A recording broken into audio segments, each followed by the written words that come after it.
Salut à tous, bienvenue, merci d'être fidèles une fois de plus. C'est la dernière fois du reste ces émissions Taxiphone qui étaient réservées à ces 8 prétendants, j'allais dire au titre de futurs conseillers d'État. C'est bien un peu ça. Aujourd'hui, on a beaucoup de plaisir d'accueillir Cyril Hélène. Bonjour Cyril Hélène. Bonjour. Merci beaucoup d'être avec nous, Merci candidat évidemment du PLR. Faut-il le rappeler, Cyril? Là, on est devant évidemment un bâtiment emblématique de Genève, le Grand Théâtre. On ne va pas forcément y rester puisque le but des opérations, c'est d'aller faire un petit tour de la ville de Genève en taxiphone, qu'on profite de remercier. Je vous laisse aller prendre place en marche arrière. On va mettre le masque si on ne veut pas se faire gronder. Et moi, je vais essayer de ne pas me le mettre sur les yeux comme la dernière fois, histoire de ne pas rater le taxi. Et voilà. Et je vous laisse aller prendre place dans ce taxiphone. Et on profite une fois de plus de remercier notre ami Ben qui va nous conduire. Bonjour Ben, merci d'être Bonjour, avec merci nous. bien. Et en fait, aujourd'hui, on a le plaisir d'avoir deux Ben, puisqu'on a aussi Benoît Perret-Gentil de la société Cornland Studio, qu'on remercie une nouvelle fois d'être avec nous. Merci beaucoup Cyril Hélène, c'est chaud en ce moment, évidemment que la situation, la date fatidique du 7 mars commence à se rapprocher. Vous êtes notre dernier candidat, alors je vous rassure, Céline Dion chantait « Les derniers seront les premiers », donc on vous le souhaite en tout cas. C'est en tout cas une petite introduction, peut-être pour vous mettre à l'aise si besoin.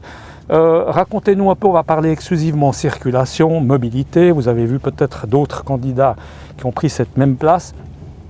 Pour vous, circulation, mobilité, quelque chose par rapport à votre programme qui est important, parce que comme je l'ai dit à 2-3 autres, j'ai l'impression que, tant mieux pour nous, hein, ça nous a permis d'en parler, mais il me semble qu'on n'en a pas beaucoup parlé. Pour vous, qui êtes certainement un piéton, un cycliste, un automobiliste, c'est important. Je trouve qu'on en a quand même un petit peu parlé, mais on n'en parle jamais assez. Pour moi, le mot-clé, c'est la complémentarité.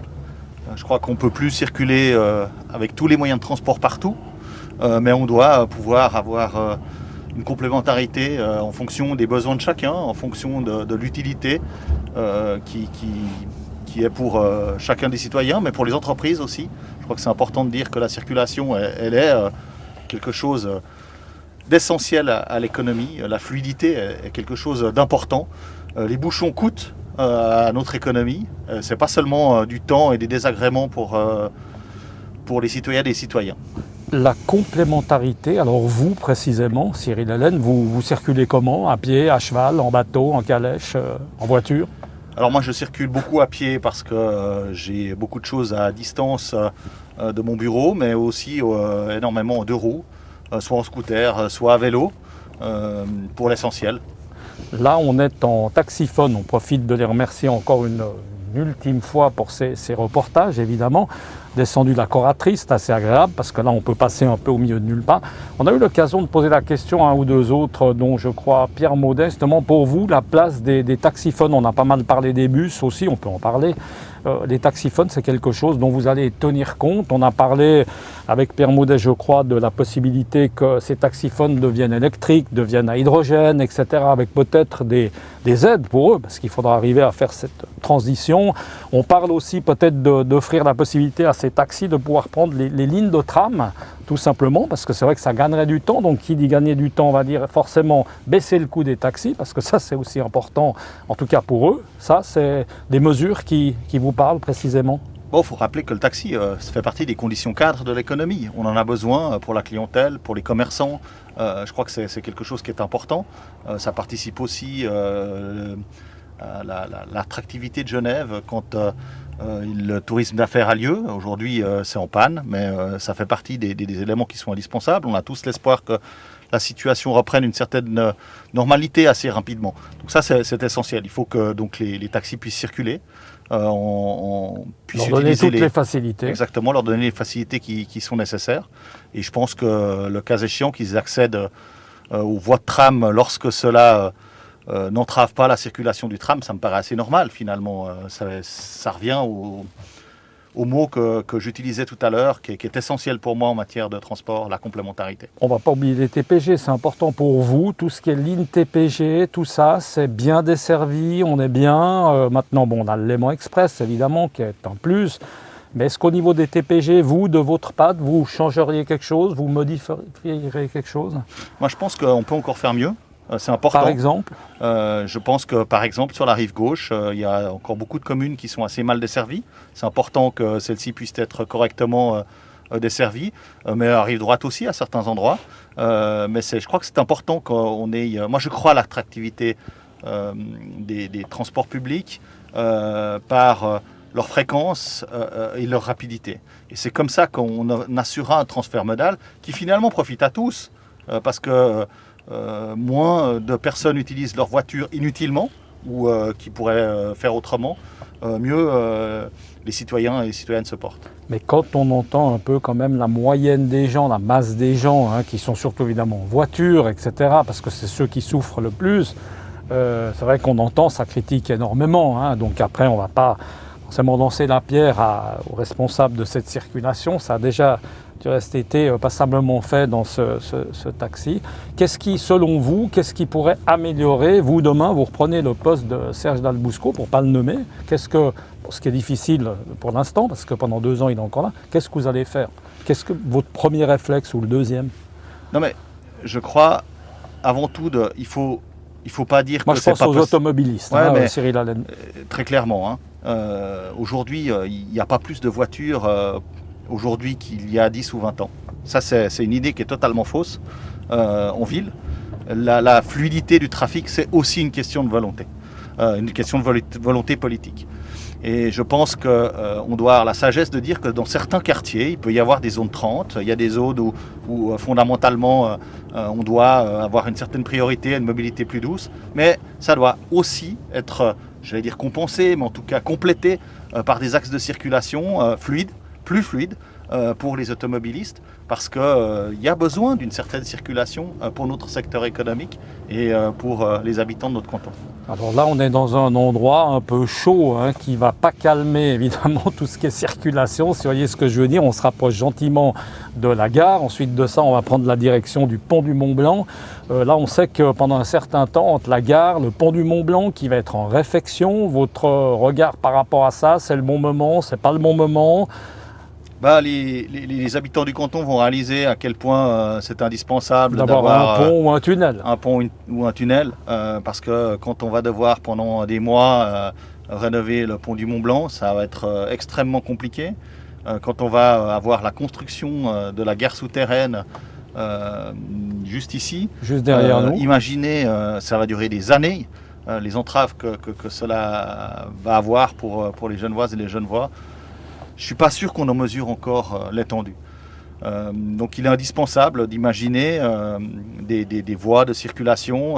Mais Serge Dalbousco aussi a commencé à en parler. D'ailleurs, il est plutôt contesté par la ville de Genève sur ces voies de circulation plus fluides, ce qu'il appelle la moyenne ceinture. Après, on peut discuter de savoir quel est son tracé exact.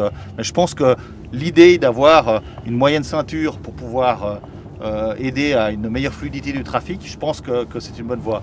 Donc effectivement, il y a beaucoup de critiques sur la zone 30 partout, et ils ont raison. Mais il y a aussi... Justement, est-ce que c'est le moment de taxer les 4x4, etc., comme on veut le faire? C'est pas forcément le bon moment, de rajouter ça en plus. On ne parle pas seulement de taxer les 4x4, on parle de taxer plus la circulation automobile. Moi, je ne crois pas à l'efficacité de cela. C'est plutôt un facteur de discrimination sociale, de mon point de vue. Finalement, il y a beaucoup de gens pour qui payer 100 ou 200 francs de plus à titre de taxe sur les véhicules automobiles ne change pas grand-chose, et pour eux, ils ne vont pas changer leur comportement, alors que pour d'autres, des classes sociales plus défavorisées, ça va être compliqué. Donc à titre personnel, je suis plus favorable aux incitations, je suis plus favorable à donner la possibilité aux gens de pouvoir prendre mieux les transports publics parce qu'ils sont plus fréquents, parce qu'ils sont plus efficaces, plutôt que finalement augmenter la taxe qui n'aura finalement peu d'incidence. Mais est-ce que tout ça, Cyril Allen, ces travaux-là à la gare, le pont du Mont-Blanc, est-ce que c'est pas de dire aux gens, allez, vive le vélo, on s'achète tous un vélo pour finir? Vous savez, moi je circule à vélo, j'ai un vélo électrique et un vélo ordinaire, des fois l'un, des fois l'autre. C'est pas incompatible. Je crois que c'est C'est bien pas que une les gens... punition, hein. Ouais, c'est pas une punition, moi je le prends avec plaisir. Et puis des fois je peux pas parce que j'ai plus de trajets à faire et puis je prends mon scooter. Alors Et votre puis des regard fois j'ai sur des ces choses pistes comme à ça, transporter cyclables, et puis je suis content de prendre ma voiture parce que c'est aussi ça. Et puis des fois je dois juste faire un point, puis on prend le taxi puis on est content. Donc pour vous, ces pistes cyclables de 8 mètres de large, qui m'arrangent aussi par moment, du reste à préciser, c'est bien vu. Mais ça a été l'idée d'avoir plus de pistes cyclables et des trajets plus sûrs C'est pour la les largeur, cyclistes. parce qu'il y a Pour plus les de trajets place pour les cyclistes, vélos que c'est pour les bien. voitures, hein. Mais là, ça a été fait sous forme de provocation, ça a été fait sans concertation aucune. Je crois que ce qui est important, c'est pas de raviver la guerre des transports. Je veux dire, on ne doit pas confronter les cyclistes avec les piétons, on ne doit pas confronter les cyclistes avec les automobilistes, comme on ne doit pas confronter les automobilistes avec les véhicules de roues. Je crois qu'aujourd'hui, on doit se montrer capable de faire en sorte que chacun puisse mieux circuler dans le respect de l'autre. Et si on parlait un petit peu, on n'est pas du tout dans le secteur, on y a été souvent du reste pendant ces quelques jours, mais ce qui fait couler beaucoup d'encre, c'est pas loin de votre bureau du reste, c'est les clés de rive, les fameuses clés de rive. Votre regard, vous êtes, forcément on peut imaginer comme PLR pour, je ne veux pas répondre à votre place, mais forcément, oui. Alors, c'est pas comme PLR que je suis pour, c'est comme celui qui défend finalement un compromis. Et moi, je vois des avantages et je vois peu d'inconvénients à cette... Clé de rive, pardon, qui va être une zone piétonne avec un parking, on peut répéter, pas tout le monde sait. Je suis favorable à une piétonisation d'une partie des voiries. Je suis favorable aussi à faire en sorte que les véhicules automobiles soient plus en sous-sol qu'en surface lorsqu'ils sont arrêtés.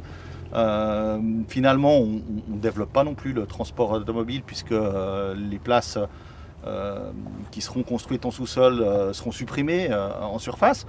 Donc je pense très sérieusement que c'est un bon projet. C'est un projet qui sera partiellement financé par le privé, mais qui rapportera aussi à la ville. C'est un investissement cher, qui est équilibré. 36 millions comme ça en passant. Évidemment, mais les infrastructures, elles sont souvent chères, mais elles sont toujours indispensables. Qu'est-ce qu'on peut dire encore on en a parlé tout à l'heure, mais comme ça rapidement, donc pont, tunnel, ça c'est quelque chose, on a posé la question régulièrement dans le taxi, là aussi, beaucoup disent c'est trop tôt, trop tard, enfin on n'est pas dans le bon timing, ça n'a plus rien à voir, etc. Alors vous, j'ai compris que c'était une obligation, mais alors vous êtes plutôt, pendant qu'on y est, pont ou tunnel? Bon, moi j'aimerais qu'elle se fasse, et j'aimerais qu'elle se fasse dans le cadre d'un projet urbain. Elle ne doit pas se concevoir simplement d'un point A à un point B. C'est-à-dire, mais qu'est-ce que ça signifie et qu'est-ce qu'on va changer? Qu'est-ce qu'on va changer en ville? Qu'est-ce qu'on va changer avec les quais? Est-ce qu'on va redonner, et c'est mon souhait, redonner un meilleur accès aux quais? Est-ce que c'est pas l'occasion de faire une plage sur la rive droite? Est-ce qu'on n'aurait pas aussi l'occasion d'avoir un centre de loisirs futuriste, développement durable, avec des véhicules électriques sur l'eau, des bateaux dans un centre, je dirais, qui permettrait de loisirs pour les habitants du canton? Je pense qu'on doit imaginer ça. Et on ne doit pas voir simplement la traversée du lac comme un axe de circulation de voitures. Je rebondis, on aurait dû continuer avec les vélos parce que j'avais lu, vous m'arrêtez si je dis des bêtises, j'avais lu que vous aviez un projet de vélo avec des pistes suspendues, etc. Ça c'est toujours d'actualité. Alors c'est un projet de loi qui est en cours, qui avait la vocation à bousculer. C'est-à-dire, on ne doit pas avoir de tabou en matière de circulation douce. Moi, j'étais parti du constat que la voie verte qui a été faite entre Tonnet et les eaux vives, pour l'instant, a apporté tellement au quartier qu'il traverse, tellement à la mobilité douce, qu'il fallait réimaginer une façon pour les cyclistes de pouvoir aller en ville et retourner dans les endroits suburbains, une fois qu'on a pu faire ses courses ou ses visites en ville, de façon sécurisée et en site propre. Et puis je m'étais dit que finalement on pouvait parfois faire des ponts, parfois surplomber des voies de tram. Enfin, c'était imaginer quelque chose qui se fait d'ailleurs dans certains pays, qui s'est fait aux Pays-Bas, qui s'est fait certaines parties à New York. En fait, c'est montré imaginatif. Moi, j'ai envie d'une vie vivante, d'une vie avec des projets, d'une ville qui se projettent dans l'avenir de façon qualitative et pas forcément quantitative, et finalement des projets qui divisent pas les gens mais qui les rassemblent. Je pense que ça c'est essentiel quand on est engagé en politique, c'est de s'engager pour faire en sorte qu'il fasse bon vivre dans notre canton. Cyril Hélène, là on va terminer du reste avec ça, on en a plus ou moins parlé, on est quai Wilson, mais quel bel endroit, heureusement du reste, parce qu'on y est souvent pour des heures, hein, lorsqu'on passe par là en voiture. Très sincèrement, avec cette piste cyclable, avec ces voies de bus, on roule sur une voie, vous êtes le premier qui avait dû souvent vous casser les pieds en rentrant le week-end comme ça, en mettant des heures. Franchement, est-ce qu'il n'y a pas quelque chose de mieux à faire dans ce parcours du quai Wilson? C'est évident, j'avais dû me rendre une fois pour des raisons professionnelles, près de Bulle, ou seul dans un petit village, donc il n'y avait que la voiture qui était possible. J'ai mis autant de temps à faire Bulle-Vengeron que Vengeron, mon bureau. Ça va pas, c'est juste pas raisonnable. Alors qu'est-ce qu'on peut faire concrètement très franchement, quand vous voyez la largeur de la voirie, vous pensez pas qu'on aurait pu faire des pistes cyclables plus sûres, plus adéquates, sans péjorer la circulation automobile? Moi, je suis convaincu que oui. Là, c'est une question de volonté politique, et moi, j'adhère pas à la façon dont c'était fait ici, sur ce quai. Cyril Hélène, merci beaucoup en tout cas d'avoir été avec nous. Merci à vous. On vous souhaite bonne chance évidemment. À partir du 7 mars, on le rappelle, vous êtes candidat du PLR. Merci beaucoup d'avoir été avec nous. Merci beaucoup. Voilà, ça, toute bonne chose prend une fin, on peut le dire comme ça. On profite de remercier évidemment Taxiphone d'avoir permis ces émissions avec les 8 candidats. On vous le rappelle, les élections, c'est à partir du 7 mars. On vous réserve peut-être une surprise. Restez en tout cas branchés sur cette antenne de Direct News. À très bientôt. Ciao.